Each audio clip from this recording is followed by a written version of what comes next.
Second wife.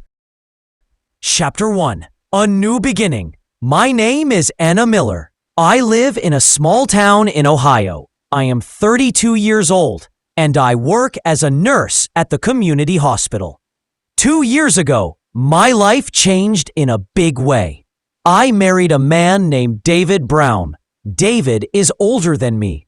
He is 42. He has a kind face, gray at his temples, and gentle blue eyes. David was married before. His first wife, Claire, died in an accident. She left behind 2 children, a son named Ben, who is 15, and a daughter named Lily, who is 9. When I married David, I knew it would be hard. I was not only becoming a wife, I was also becoming a stepmother.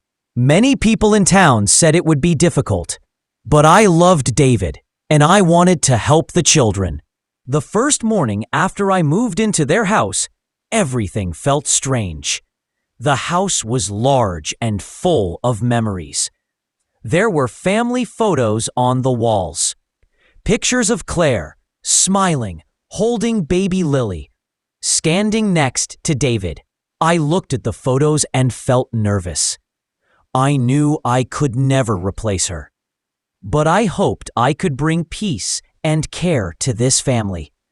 Chapter 2. Meeting the children. The first weeks were not easy. Ben did not speak to me much. He stayed in his room with his guitar. Sometimes I could hear him playing sad songs. He missed his mother deeply. Lily was a little more open. She would sit at the kitchen table and watch me cook. One morning, she asked in a small voice, "Do you like to bake cookies?" "Yes," I said, smiling. "Would you like to bake with me?" Her eyes lit up. "Mom used to make chocolate chip cookies." "Let's do that," I said. We baked together, and the kitchen smelled warm and sweet. For a moment, it felt like we were a real family. But when David came home and praised the cookies, Ben left the room quietly. Later that night, David sat with me on the couch. "Don't take it personally," he said. "Ben is still grieving. It will take time." "I know," I whispered. "I just want them to feel safe with me." "You are doing your best," he said, holding my hand. I nodded. But inside, I wondered if my best would ever be enough. Chapter 3. Small Steps. As weeks turned into months, things slowly started to change. I made sure to give Ben space. I did not force him to talk. Sometimes I would leave little notes on the kitchen counter. "Hope you have a good day at school. I made your favorite pasta tonight." At first, he never answered, but one day, I found a small note back. "Thanks for the pasta." My heart lifted. With Lily, it was easier. She liked bedtime stories and brushing her hair before sleep. She began to call me Anna instead of Miss. One evening, she asked, "Do you think my mom is in heaven?" I took a deep breath. "Yes, I think she is watching over you, and she is very proud." She leaned against me and whispered, "I miss her." "I know," I said. "It's okay to miss her." That night, I cried quietly in bed. David held me and said nothing. We both knew that grief never really leaves. It just becomes softer with time. Chapter 4. The Town Talks. Living in a small town meant everyone knew our story. Some people were kind. They would say, "Anna, you are brave to marry a widower with kids." Others were not so kind. One woman at the grocery store whispered to her friend, "She can never take Claire's place." I pretended not to hear. But when I got home, I felt sad. David noticed. "Ignore them," he said. "They don't know you." I just wish people understood I'm not trying to replace her, I said. You don't have to prove anything, he told me. Just be yourself. I tried to remember his words every time someone gave me a strange look or asked me if I felt like the children were really mine. In my heart, I believed family is not only about blood. It is about love, care, and time. Chapter 5. An important day. One Saturday in the spring. Ben had a school concert. He played guitar in the school band. He had been practicing for weeks. The gym was full of parents. David and I sat in the second row with Lily between us. When Ben walked onto the stage, I could see he was nervous. He looked out over the crowd, searching. His eyes met David's, then Lily's, then mine. For the first time, he did not look away. When he started playing, I felt proud. His song was soft and beautiful. After the concert, I said, "You played wonderfully, Ben." He nodded. Then, very quietly, he said, "Thanks." It was just one word, but it felt like a door had opened. That night, David hugged me in the kitchen. "He is starting to trust you." "I hope so," I whispered. "You are helping him heal," David said. I closed my eyes and tried to believe it. Chapter 6. A visit to the cemetery. One Sunday afternoon, David asked if I wanted to come with him and the children to visit Claire's grave. I was nervous. This was something private for them, and I did not want to intrude. But David said, "You are part of the family, Anna. You can come if you wish." So I went. The cemetery was on a small hill outside town. It was quiet there, with tall trees and little stone paths. We brought fresh flowers. Lily carried yellow daisies, and Ben carried white lilies. David held my hand as we walked to the grave. Claire's name was carved in smooth gray stone. There was a picture of her smiling. The children placed the flowers on the grave. Ben stood very still. Lily began to cry. I knelt beside her and held her shoulders gently. "It's okay to cry," I whispered. David put an arm around both children. For a moment, I stayed back, giving them space. I watched them and felt many things: sadness, respect, and something like hope. After a while, David looked at me. He held out his hand. I walked forward and took it. As we stood there, I closed my eyes. In my heart, I spoke to Claire. "I will never try to replace you, but I will take care of your family with all my heart." When we left the cemetery, Ben walked beside me. He did not say anything, but he did not move away when I was near. It was a small thing, but it meant everything. Chapter 7. Summer Changes. Summer came, and with it came new routines. The children were home from school. I planned activities, picnics, trips to the library, baking days. Some days were good. Lily would laugh, and Ben would even smile sometimes. Other days were hard. Ben would stay in his room, and Lily would cry at night. One evening, after a long day, I sat on the porch steps. I felt tired and unsure. David came out and sat next to me. "You look worried," he said. I don't know if I am doing this right," I admitted. "I don't know if they will ever really accept me." David put his arm around me. "It takes time. You are here. You are trying. That is what matters." I rested my head on his shoulder.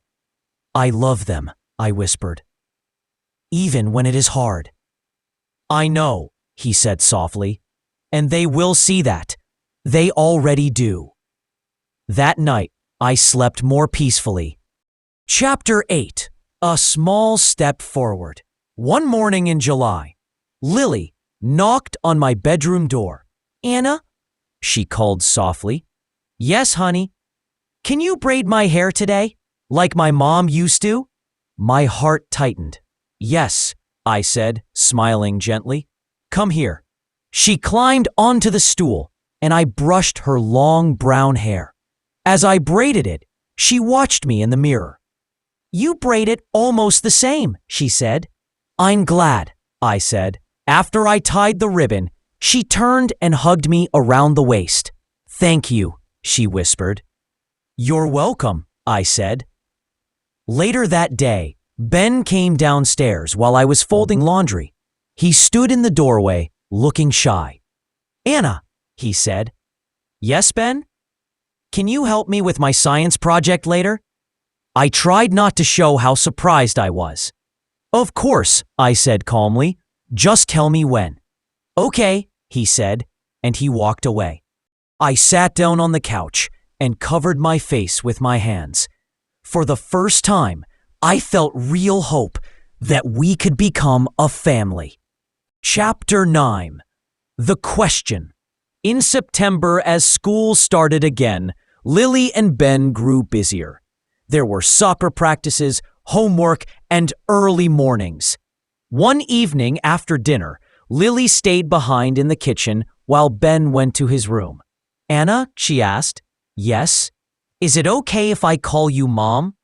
My heart felt like it stopped for a moment. I knelt in front of her. "You can call me whatever feels right to you," I said softly. "Will it make you happy?" "It will make me happy because it means you trust me," I said. She looked down at her hands. "I still miss my first mom." "I know," I said. "You will always love her, and she will always be your mom. But if you want, I can be your second mom." She looked up and smiled a little. "Okay," she said. "I think I want that." She hugged me tight, and I held her. That night, when I told David, he had tears in his eyes. "You have no idea how much that means," he whispered. I did, because it meant everything to me too. Chapter 10. A Family Trip. That October, David planned a weekend trip to the mountains.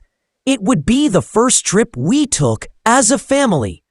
We packed the car with blankets, food, and warm clothes. Lily was excited, asking questions the whole ride. Ben was quiet, but did not complain. The cabin we rented was small, but cozy. There was a fireplace, and the trees outside were bright, with red and yellow leaves. The first evening, we all sat around the fire. Lily roasted marshmallows. Ben played soft music on his guitar. David told funny stories about when he was young. For the first time, it felt like we were not just a group of people trying to get along. We felt like a family. That night, as we got ready for bed, Ben came to the doorway of our room. "Anna?" he said. "Yes?" "Thank you for coming on this trip," he said. "You're welcome," I said, smiling. "I'm glad to be here." He nodded and walked away. David looked at me and whispered, "He's starting to open his heart." I felt a warm glow inside. Chapter 11. Winter Comes. When winter came, the holidays were hard. It was the second Christmas without Claire. I worried it would be too painful for the children. We put up a tree together. Lily hung an ornament that had Claire's name on it. Ben watched, quiet but calm. On Christmas morning, we opened presents in the living room. Ben gave me a small wrapped box. Inside was a silver bracelet. "It was my mom's," he said. His voice was low. I thought, maybe you should have it. My eyes filled with tears. "Ben," I whispered, "are you sure?" He nodded. "She would want you to have it." I hugged him carefully. For the first time, he did not pull away. Later that day, David kissed my cheek and said, "You have given them so much, Anna." I held the bracelet and thought, they have given me so much too. Chapter 12. A Hard Conversation. In January, Lily came to me after school. "Some kid said you are not my real mom," she said, looking sad. I sat with her on the couch. "That must have hurt," I said gently. She nodded. I didn't know what to say. "You can tell them that I am your second mom," I said, "and that family is about love, not just about who was there first." She rested her head on my shoulder. "Do you think my mom would be mad that I love you?" I held her tight. "No, sweetheart. I think she would be glad you have people to care for you. She would want you to feel safe and loved." Lily sighed. "I'm glad you're here." "I'm glad I'm here too," I whispered. Chapter 13. Spring Brings Hope. When spring came again, things felt different.